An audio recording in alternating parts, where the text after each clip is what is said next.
특히나 믿음을 가지고 살아가면서 이 기도의 중요성을 한순간도 얕잡아 보거나 이 기도가 한순간도 우리에게 아무런 능력이 없다라고 생각해 보신 적은 단 한 번도 없으실 겁니다.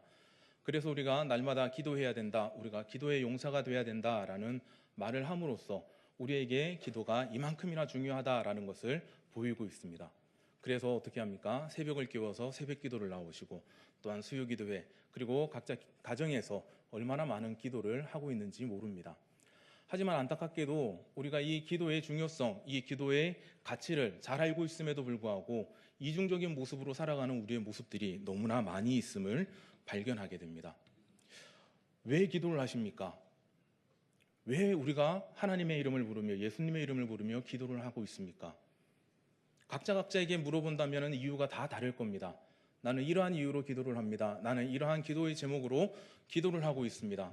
나는 이것을 위하여 기도하고 있고, 나는 이것을 얻기 위하여 기도하고 있습니다. 서로의 생활과 서로의 환경에 따라서 이 기도가 너무나 달라짐을 보이고 있는데, 똑같은 점은 있습니다. 우리가 기도의 모습, 우리의 기도의 모습은 단 두 가지라는 겁니다. 첫 번째는 하나님의 영광을 위해서 하는 기도가 있습니다. 그리고 두 번째는 우리의 욕심을 채우기 위한 기도가 있습니다. 안타깝게도 우리는 이 기도를 계속해서 혼용해서 사용하고 있습니다. 이것이 진정으로 하나님을 위한 기도인지 나를 위한 기도인지, 이것이 진정으로 하나님의 영광을 위하여 내가 구하는 것인지 아니면 나의 만족을 위해서 구하는 것인지 스스로가 헷갈릴 때가 너무나 많이 있습니다. 그래서 우리가 기도를 한다 하면서 그 내용을 들어가 보면은 안타깝게도 우리의 욕심을 채우기 위한 기도들이 얼마나 많이 나타나는지 모릅니다. 이러한 모습이 나타난 것은 안타깝게도 우리 믿음의 선배들의 모습 가운데서 그 원인을 찾아볼 수 있습니다. 초창기에 한국교회, 기독교가 자리 잡고 한국교회에서 기도가 시작되었을 때는 하나님의 영광을 위하여, 하나님 없이는 안 되기 때문에 자신의 마음을 내려놓고 자신의 삶을 내려놓고 진정으로 변화되어진 삶을 요구하면서 하나님 앞에 간구를 하면서 매어 달린 모습이 있었습니다. 1907년에 일어났던 평양 대부흥운동이 바로 이 회개의 기도로부터 시작되지 않았습니까? 목회자들로부터 시작된 그 회개의 기도가 온 성도들에게 퍼지게 되었고, 그 회개운동이 부흥운동이 되어서 안타깝게도 이 경남 위쪽까지 딱 오고 말았습니다. 경남 땅에 양반들이 많아서 양반들이 자신의 죄를 그 종들에게 내비추는 것을 너무나 싫어해서 안타깝게도 이 경남 지역, 경북 지역에 딱 멈추고 말았습니다. 그런데 중요한 것은 회개운동 가운데 하나님의 영광을 위해서, 하나님의 나라를 위해서 나를 좀 더 정결하게 하여 주시옵소서, 나를 깨끗하게 하여 주시옵소서라는 기도가 그 당시 있었습니다. 그런데 그 기도가 쭉 이어지다가 1950년대 어떻게 됩니까? 이제는 전쟁이 끝나고 나라가 부흥하고 개발되는 시점이 도래했습니다. 그 시점 가운데 우리 믿음의 선배들은 어떤 모습으로 하나님께 나아오고 하나님의 이름을 불렀습니까? 안타깝게도 세상의 것들을 하나님의 이름으로 구하면서 그것이 참된 믿음인 양 착각하면서 그것이 참된 하나님의 말씀인 양 스스로를 속여가면서 그 믿음을 자녀 세대들에게 또한 우리들에게 물려주었다라는 겁니다. 그런데 우리는 그것을 알고 있으면서도 불구하고 그 기도의 모습, 그 믿음의 모습들을 놓아버리지 못한 채 지금도 계속해서 하나님 앞에 나와서 나의 욕심을 채우기 위한 기도를 얼마나 많이 드리고 있는지 모릅니다. 우리가 과연 우리의 기도를 통해서 하나님 앞에 나아가는 것을 원하고 있습니까? 아니면 하나님이 내 눈앞에 나타나는 것을 원하고 있습니까? 우리가 예배를 드리러 이 자리에 나왔지 않았습니까? 하나님께서 정한 자리에 정한 시간에 나와서 예배를 드리고 하나님께 영광을 돌리는데 우리는 기도를 하면서 하나님 멀리 가 계시지 마시고 내 눈앞에 나타나 주시옵소서, 내 눈앞에 나타나서 내가 힘들 때 도와주고 내가 어려울 때 붙잡아주고 내가 부족할 때 채워주는 하나님, 내가 세상 가운데 고난당할 때 나를 건져주는 하나님, 내 눈앞에만 계시옵소서. 이렇게 안타깝게도 우리의 기도가 변질되고 말았습니다. 이런 변질된 기도의 그 궁극 절정의 모습은 바로 우리 부모님들의 모습으로 나타납니다. 안타깝게도 부모님들의 기도 제목은 딱 두 가지입니다. 딱 두 가지인데요. 첫 번째 기도는 우리 자녀들이 믿음 안에서 잘 성장하게 해주시옵소서, 혹은 자녀들이 교회를 떠나갔는데 다시 하나님의 품으로 돌아오게 하여 주시옵소서. 이 기도가 제일 많습니다. 그리고 두 번째 기도는 뭘까요? 우리 자녀들이 세상 가운데서 잘 먹고 잘 살게 하여 주시옵소서. 이 기도입니다. 틀린 말 있습니까? 아니죠. 이 두 가지 기도가 제일 많이 있습니다. 그런데 안타깝게도 이 두 가지 기도가 상반이 되고 있습니다. 서로 부딪히고 있다는 게 안타까운 점입니다. 뭐가 중요하고 뭐가 덜 중요한지를 스스로가 잘 알고 있고 스스로가 이미 깨닫고 있으면서도 이 두 가지 기도 제목을 양손에서 놓지 못하고 있습니다. 그래서 그 부모님들이 이야기합니다. 왜 우리 애가 교회에서 믿음 안에서 못 자라나는 겁니까? 짧은 사역 기간이지만 한 10년 동안 많은 부모님들을 만나봤는데요. 학부모님들. 그 학부모님들이 와서 한다는 소리가 제일 먼저 그겁니다. 왜 우리 애는 믿음 안에서 성장하지 못하는 겁니까? 왜 교육자가 그것도 감당하지 못하는 겁니까? 왜 교사들이, 왜 교회가 이 아이들을 믿음 안에서 못 붙잡아 놓는 겁니까? 라는 그러한 이야기를 얼마나 많이 들었는지 모릅니다. 중요한 게 그런 부모님들의 대부분이 시험 기간 되면 애들 교회 못 나오게 합니다. 고3 되면은 애들 다 떠나가라고 이야기합니다. 그래 놓고 이야기하죠. 그래 놓고 기도합니다. 하나님, 저 아이가 대학 가면은 열심히 교회 다니게 해주세요. 하나님, 저 아이가 좋은 직장 가면은 열심히 신앙생활을 하게 해주세요. 그렇게 기도를 하고 있다는 겁니다. 자, 그래서 어떤 교회에서 이야기를 했습니다. 아이들이 신앙 가운데서 온전히 성장하길 원한다면은 예배 자리에 빠지지 않도록 해라. 그 아이가 예배를 드릴 수 있는 기회들을 충분히 제공해주고 그 아이가 공부나 아니면은 여러 가지 일들로 바쁠 때라도 교회에 모이고 예배 드리는 일에 소홀하지 않도록 부모님이 교육을 시켜야 됩니다. 일주일에 1시간 보는 교사가, 일주일에 1시간 보는 교육자가 그 아이를 향해서 무엇을 해줄 수 있겠습니까? 아무것도 해줄 수가 없습니다. 그 아이와 교감이 있습니까? 그 아이를 알긴 합니까? 아무것도 없음에도 불구하고 우리 부모들은 변명하기가 좋기 때문에, 책임 떠넘기기가 좋기 때문에 그것을 전부 다 교회 책임으로, 그것을 전부 다 교사들 책임으로, 교육자들 책임으로 돌려버립니다. 그리고 나는 교회 보내놨으니까 이제 아무런 할 게 없습니다. 나는 이제 기도만 할 겁니다. 기도만 할 겁니다 하면서 우리 아이가 믿음 안에서 잘 자라나게 하여 주시옵소서. 믿음 안에서 귀한 열매 맺게 해 주시옵소서. 그런데 그 기도에 따르는 아무런 모습이 없습니다. 오히려 붙잡아 놓으면 뭐라 그럽니까? 어떻게 시험 기간에 붙잡아 놓습니까? 라고 이야기하면서 오히려 교회를 탓하고 교회에 손가락질하는 모습들 많이 있습니다. 뭐가 중요한지 뭐가 중요하지 않은지 알고 있으면서도 그것을 스스로 인정하기 싫어서 그런 모습이 나타납니다. 이것이 기도의 모습에도 동일하게 나타나서 지금 우리가 하나님 앞에 나와서 기도를 하고 있는데 무엇을 위해서 기도하고 있는지, 어떤 것이 더 중요해서 더 간절히 기도하고 있는지 스스로가 알지 못하는 그런 모습이 얼마나 많이 있습니까?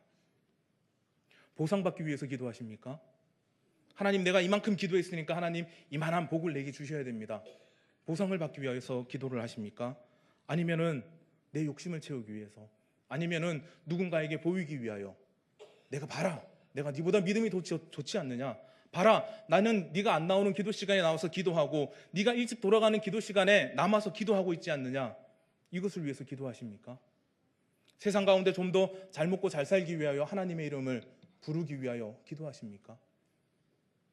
우리에게 기도란 참 모습이 이미 주어졌고 말씀을 통해서 기도는 어떻게 해야 되는지 이미 우리가 알고 있으면서도 불구하고 우리는 기도를 이용하여 어떻게 하면 잘 먹고 잘 살 수가 있을까? 어떻게 하면 이 기도를 이용해서 내가 세상 가운데서 인정받으며 살아갈 수 있을까? 이 기도를 이용해서 내가 어떻게 하면은 남들에게 좀 더 존경받을 수 있을까? 그러한 착각 가운데 여전히 놓여 있다는 사실이 우리에게 남았습니다. 믿음이 먼저 된 자들이 이 기도의 온전한 모습들을 먼저 회복해야 됩니다. 우린 이미 알고 있지 않습니까? 무엇이 중요한지 무엇이 덜 중요한지 알고 있지 않습니까? 내가 무엇을 위해서 기도해야 될지 이미 다 알고 계시지 않습니까? 아이들도 알고 있습니다. 아이들도 알고 있는 그 기도가 왜 점점 믿음이 깊어졌다고, 신앙의 연수가 오래되었다고 왜 그것이 희미해지고 그것이 사라져 버립니까? 그것은 우리 가운데 참된 믿음의 모습들이 점점 희미해지고 그 믿음의 모습들이 약해지기 때문에 이러한 일들이 일어납니다. 그래 놓고서는 뭐라고 하느냐 하면은 아이들 보고 너는 그래도 똑바로 자라야 된다. 너는 나의 모습을 보지 말고 믿음 안에서 온전히 자라야 된다. 안타깝게도 그 믿음의 모습을 보고 자란 아이는 부모와 똑같은 믿음의 모습으로 살아가게 됩니다. 개가 옆으로 다니는 꽃게가 자식 보고 똑바로 걸으라고 백날 첫날 이야기하면 뭐합니까? 그 개는 부모 따라서 똑같이 옆으로 걸어 다닙니다. 그런데 그 어린 새끼 개를 탓할 수 있습니까? 아무리 내가 이렇게 해도 너는 똑바로 해야지, 그게 그 아이들에게 먹히겠습니까? 절대로 먹히지 않습니다. 그럼에도 불구하고 우리는 여전히 속이는 거짓 가운데 헤어나오지 못하고 세상에서의 돈이 있어야지, 세상에서의 권력이 있어야지, 자랑거리가 있어야지, 능력이 있어야지 내가 이 땅 가운데 살아갈 그 의미가 있는 것이냐 착각하며 하나님 앞에 구하고 있습니다. 우리의 존재의 목적이 무엇입니까? 존재의 의의가 어디에 있습니까? 우리가 세상 가운데서 돈에서 우리의 존재의 가치를 따지고 있습니까? 권력에서 우리의 가치를 찾고 있습니까? 아니면 세상의 많은 자랑거리에서 우리의 존재의 의의를 찾고 있습니까? 우리는 그런 데서 찾지 않습니다. 우리는 이미 하나님의 자녀라는 존재의 가치를 바로 이 교회 가운데서 말씀을 통하여, 찬양을 통하여, 기도를 통하여 이미 가지고 있는 사람들입니다. 이미 가지고 있는 것들을 하찮게 여기고 소홀히 여긴 채 기도를 통하여 헛된 것들, 기도를 통하여 잘못된 것들을 쫓아가고 있는 우리의 모습들을 바라보시는 하나님의 마음은 과연 어떻겠습니까? 기도를 수단으로 사용하고 기도를 하나의 방편으로 사용하는 그러한 모습들 가운데 우리가 벗어나야만 합니다. 안타깝게도 많은 기독교인들이 이러한 데서 벗어나지 못하고 있습니다. 서울의 많은 목사님들이 지금도 갈라져서 싸우고 있지 않습니까? 교회화가 갈라지고 교회 가운데 분란이 있고 교회 안에서 소동이 일어나고 있습니다. 왜 그렇습니까? 자신들이 기도 안 했겠습니까? 그 목사님들 기도 안 했겠습니까? 그 성도들이 기도하지 않았겠습니까? 기도가 있는데 왜 그 가운데 갈라짐이 있고 분쟁이 있고 시끄러움이 있습니까? 그 가운데 왜 하나님의 영광이 드러나지 않고 오히려 하나님의 이름이 짓밟히고 있습니까? 그들의 기도가 잘못되었기 때문입니다. 그들의 기도가 잘못된 것을 구하고 있기 때문에 그들 가운데 하나님의 영광이 드러나지 않는 겁니다. 그들 무엇을 구하고 있습니까? 많은 목사님들이 안타깝게도 자기 자녀의 부와 명예를 위해서 하나님의 것을 이용하려는 그런 미련함들 보이고 있습니다. 세상 가운데서 자기가 가지고 있는 것들이라고 느껴지는 그 많은 재물들을 가지고 자기가 떵떵거리면서 잘 살고 남들에게 인정받고자 하는 욕구 때문에 그들은 하나님의 이름을 욕먹이고 있습니다. 그리고 많은 기독교 경제인들은 어떻습니까? 실명을 거론하지 않겠지만은 이랜드 회장은 자신의 그 많은 부 가운데서 더 많은 것을 얻고자 임금을 체불하고 다른 이들을 억압하고 다른 이들에게 아픔을 주는 일들을 하고 있습니다. 그런데도 이야기할 땐 뭐라고 이야기합니까? 이것이 다 하나님의 영광을 위해서입니다. 내가 이렇게 잘 먹고 잘 살게 된 것은 하나님의 은혜 때문입니다. 이렇게 자신을 포장하고 있습니다. 이러한 포장 가운데 우리는 어떤 것을 느끼고 있습니까? 우리는 그들을 바라보면서 무엇을 생각하고 있습니까? 그들이 잘못되었다라는 것, 그들이 하나님의 이름을 만홀히 여기고 있다는 것을 알고 있으면서도 불구하고 그들의 모습을 사모하고 그들의 뒤를 따라가기를 간절히 구하는 미련함과 어리석음들이 우리 가운데 넘쳐납니다. 스스로 하나님의 자녀라고 생각하고 있지만 우리의 삶에서 그리고 우리의 생활 가운데서 하나님의 자녀가 아니라 세상 가운데서 살아가는 세상의 자녀의 모습, 그 모습으로 우리 자신을 속이며 우리를 스스로 만족시키며 살아가고 있는 우리의 모습이 있는 것입니다. 하나님의 말씀 가운데서 자라나게 하여 주시옵소서. 하나님의 능력 가운데서 살아가게 하여 주시옵소서. 이렇게 간절히 구하고 있는 것처럼 보이지만 결국은 세상 가운데 주어지는 부와 명예와 자랑, 이러한 우리의 유익을 위하여 하나님의 이름을 팔아먹고 그리고 세상 가운데 나타나는 우리의 모습들, 하나님께서는 결코 방관하지 않으실 겁니다. 참된 기도의 모습은 이미 우리 가운데서 사라져버렸고 기도의 분량을 자랑하며 기도의 형태만을 내세우는 우리의 어리석은 모습들이 얼마나 많이 있습니까? 그리고 성경 말씀을 통하여 우리가 어떻게 기도해야 될지 이미 알려주고 있음에도 불구하고 우리는 기도하면서 몇 가지 구절만 찾아서 그것을 붙들고 기도를 합니다. 구하라 주실 것이요 두드려라 열릴 것이다. 그래서 나는 하나님 어찌 되었든지 간에 내가 원하는 것들 하나님 앞에서 받아내야겠습니다. 그런 모습들이 있죠. 하나님께서 하나님의 이름으로 구하는 것들 모든 것을 풍족하게 해주시겠다 말씀하셨으니까 하나님 내가 예수님의 이름을 부르면서 하나님 앞에 이렇게 금식하며 기도할 테니까 하나님 내가 원하고 바라는 것들 이 시간 반드시 채워주셔야 됩니다. 하나님 앞에 떼쓰는 우리의 모습들이 있죠. 그러면서 뭐라고 이야기합니까? 이것이 참된 믿음의 모습이구나. 이것이 하나님께서 원하시는 기도의 모습이구나. 이것이 하나님 앞에 온전히 세워지는 신앙인의 모습이다라며 자랑스럽게 여기는 우리의 미련함과 어리석음들이 얼마나 많은지 모릅니다. 우리 믿음의 선배들은 이러한 모습들을 배척했습니다. 나의 욕심을 따라서 나의 이익을 따라서 살아가고 하나님의 이름을 부르는 것 얼마나 배척을 했는지 우리 잠시 제가 한번 알려드리도록 하겠습니다. 소요리 문답 97문에는 이렇게 이야기합니다. 기도는 하나님의 뜻에 합당한 것들에 대한 우리의 소원을 그리스도의 이름으로 하나님께 아뢰는 것인데 우리 죄에 대한 고백과 그분의 긍휼을 감사히 인정함으로 해야 합니다. 기도는 무엇을 하는 거라고요? 하나님의 뜻에 합당한 것을 구하는 것이 기도다라고 이야기합니다. 대요리 문답 178문에는 기도는 그리스도의 이름으로 성령의 도우심으로 말미암아 우리의 소원을 하나님께 아뢰는 것이다 라고 이야기하고 있습니다. 내 욕심을 따라서 기도하는 것이 아니라 성령님께 물어가면서 그 성령님이 말씀하시는 것을 다시 한번 하나님께 구하는 것이 기도다라고 이야기합니다. 하이델베르크 116문에는 이렇게 이야기합니다. 기도는 하나님께서 우리에게 요구하시는 감사의 가장 중요한 부분이며 또한 하나님께서는 그의 은혜와 성령을 오직 탄식하는 마음으로 쉬지 않고 구하고 그것에 대해 감사하는 사람에게만 주시기 때문에 우리는 기도해야 합니다 라고 이야기합니다. 기도는 감사의 수단이라는 겁니다. 이미 감사를 전제로 한 것이 기도입니다.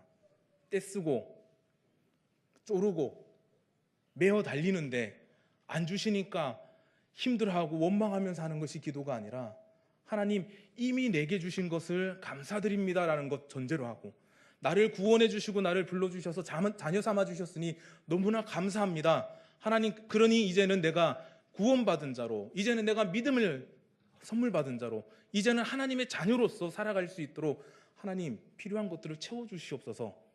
감사 가운데 구하는 것이 바로 기도라는 것입니다. 그리고 하이델베르크 요리문답 117문에는 하나님이 기뻐하시는 기도를 세 가지로 이야기합니다. 첫 번째는 그의 말씀에서 자신을 계시하신 유일하신 참 하나님께만 그가 우리에게 구하라고 명하신 것을 마음을 다하여 구하는 것이다. 뭐라고 이야기합니까? 하나님께서 우리에게 구하라고 명령하신 것들을 구하는 것, 그것이 기도다라고 이야기합니다. 그리고 두 번째는 우리 자신의 부족과 비참함을 똑바로 깨달아 그의 어미 앞에 겸손히 구하며 기도하라라고 이야기합니다. 우리는 이미 아무것도 없는 존재들입니다. 우리는 세상 가운데서 그 무엇이 있다 하더라도 우리 존재의 의미나 존재의 가치를 증명해 줄 수 없는 존재입니다.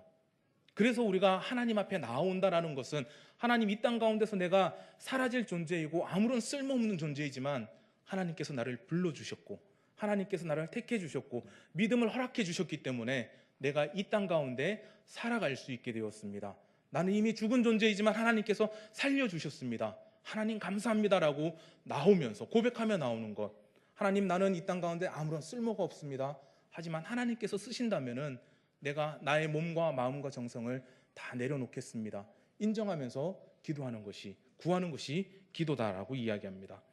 그리고 세 번째로는 비록 우리는 받을 자격이 없는 자들이지만 우리 주 그리스도 때문에 우리의 기도를 분명히 들어주신다는 이 확실한 근거를 가지고 하나님 앞에 간구해야 됩니다. 오늘 읽은 본문과 연관이 되어지죠. 이미 하나님께 구하는 것들은 우리가 받았음을 인정하며 기도한다라고 이야기합니다. 우리가 이것을 자꾸만 스스로 속여가면서 나의 마음의 만족을 위해서 하나님 내가 이렇게 기도하니까 받은 줄 알고 살아가겠습니다. 하지만 받지 못하고 얻지 못한 것 때문에 하나님 원망하고 비난하는 모습들 많이 나타나는데요.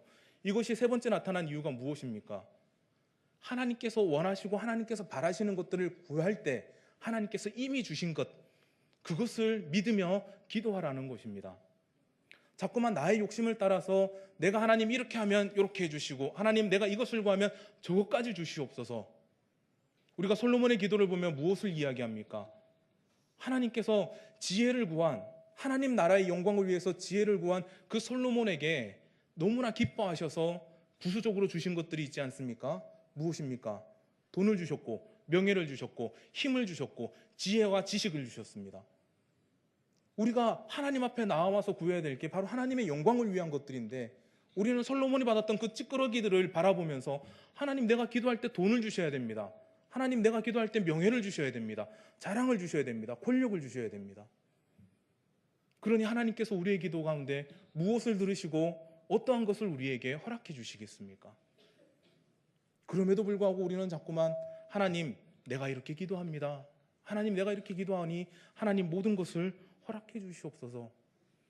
내가 하는 기도가 진짜 기도이냐, 내가 하는 기도가 진짜 이 세상에서 가장 복된 기도이냐 착각하며 살아가는 우리의 어리석음들이 얼마나 많이 있습니까? 하나님께서는 이러한 우리의 어리석음들을 방관하지 않으시고 내버려 두지 않으십니다. 우리의 모든 어려움들 가운데, 우리의 모든 고난 가운데 하나님께서 우리를 내치실 겁니다. 하나님의 이름을 누가 만홀히 여기고 있습니까? 하나님의 이름을 누가 망령되이 일컫고 있습니까? 하나님의 이름을, 예수 그리스도의 그 보혈의 능력을 누가 하찮게 여기고 누가 소홀히 여기고 있습니까? 안 믿는 사람들입니까? 하나님의 이름을 짓밟고 있는 사람들이 믿지 않는 사람들입니까? 지금 이 자리에 속하지 않는 사람들이 하나님의 이름을 짓밟고 하나님의 영광을 땅에 떨어뜨리고 있습니까? 절대로 아닙니다. 오히려 나의 마음대로, 내 뜻대로 하나님 앞에 나아온 자들이 하나님의 이름을 짓밟고 하나님의 영광을 더럽히고 있습니다. 우리는 그래서 이 하나님께서 우리 가운데 허락하여 주신 이 기도 가운데 온전해질 수 있도록 먼저 구해야만 합니다. 하나님, 내가 하나님 앞에 나와서 하나님의 자녀가 되었고 구원받은 자가 되었고 천국의 백성이 되었는데, 하나님 이제 내가 어떻게 살아야만 합니까? 어떻게 살아갈지 모르니 하나님 지혜를 주셔서, 성령의 지혜를 허락해 주셔서 내가 하나님 앞에서 온전해질 수 있도록, 세상 가운데서 진짜 구별된 사람으로 살아갈 수 있도록 나에게 알려주시옵소서, 나를 깨우쳐 주시옵소서 기도해야 되고요. 또한 하나님, 내가 이렇게 하나님 앞에 나와 기도하는데 하나님, 내가 이 땅 가운데 하나님의 자녀로 살아갈 힘이 없습니다. 능력이 없습니다. 하나님, 내가 하나님께서 보내신 그 자리에서 하나님의 자녀로 살아갈 수 있도록, 하나님의 백성으로 살아갈 수 있도록 무엇을 해야 할지, 무엇을 준비해야 될지, 어떠한 모습으로 나아가야 될지 힘과 능력을 허락하여 주시고 나와 늘 동행하여 주시옵소서. 하나님, 내가 이 땅 가운데 나아가는데 자꾸만 내 모습이 드러날 때가 있습니다. 내 욕심이 드러날 때가 있습니다. 하나님, 그 모든 것들을 제하여 주시고 내가 나아갈 때마다, 내가 세상에 살아갈 때마다 오직 하나님의 은혜와 하나님의 사랑이 드러나게 하여 주시옵소서. 우리는 끊임없이 기도하고 간구를 해야 됩니다. 우리는 어리석은 인간이기에 자꾸만 우리의 욕심을 따라 구하게 됩니다. 당장 멀리 있는 것보다 당장 내 눈앞에 있는 것이 가장 귀하고 소중하기 때문입니다. 그리고 남의 큰 아픔보다 내가 종이에 혹은 바늘에 손가락 찔린 게 더 아프고 더 힘들고 더 고통스러운 것이 인간입니다. 그래서 하나님께서 우리에게 허락하여 주신 것, 그 크고 놀라운 것이지만 지금 당장 우리 눈앞에 보이지 않으니 하찮게 보일 때도 있을 겁니다. 그것이 우리 가운데 마음에 차지 않을 때도 있을 겁니다. 하지만 중요한 것은 이미 우리 가운데 허락하여 주신 것이 우리 가운데 가장 귀한 것들입니다. 그 이미 허락하여 주신 것들을 놓쳐가면서 눈앞에 있는 헛된 것들을 잡으시겠습니까? 눈앞에 있는 헛된 것들을 위하여 하나님의 이름을 부르고 하나님의 이름을 사용하시겠습니까? 하나님께서는 우리 가운데 말씀하십니다. 나의 뜻대로, 나의 원대로 구하는 자에게 내가 모든 것을 허락해 주겠다. 각자에게 하나님께서 원하시는 모습이 다를 겁니다. 하나님께서 맡겨주신 사명도 다를 겁니다. 직분도 다릅니다. 그래서 우리는 구해야만 합니다. 하나님, 나를 이 땅 가운데 불러주시고 나를 이 가정 가운데 세워주시고 나를 이 직장 가운데, 사회 가운데 보내신 하나님의 뜻과 계획을 온전히 깨달아 알게 하여 주시고, 하나님께서 나를 보내신 그곳에서 하나님의 영광을 위하여 살아갈 수 있도록 성령의 지혜를, 성령의 능력을, 힘을 더하여 주시옵소서. 이렇게 우리가 간절히 구하며 나아갈 때 하나님은 우리의 기도를 반드시 들으시고 반드시 응답하시고 이 땅 가운데 온전히 구별된 하나님의 자녀로서 천국의 백성으로서 우리를 인정해 주실 것입니다. 이러한 우리의 모습을 꿈꾸시면서 또한 이러한 우리의 모습으로 나타나길 하나님께 날마다 간구하시면서 살아가시는 저와 여러분이 되시길 주님의 이름으로 간절히 기도합니다. 기원합니다.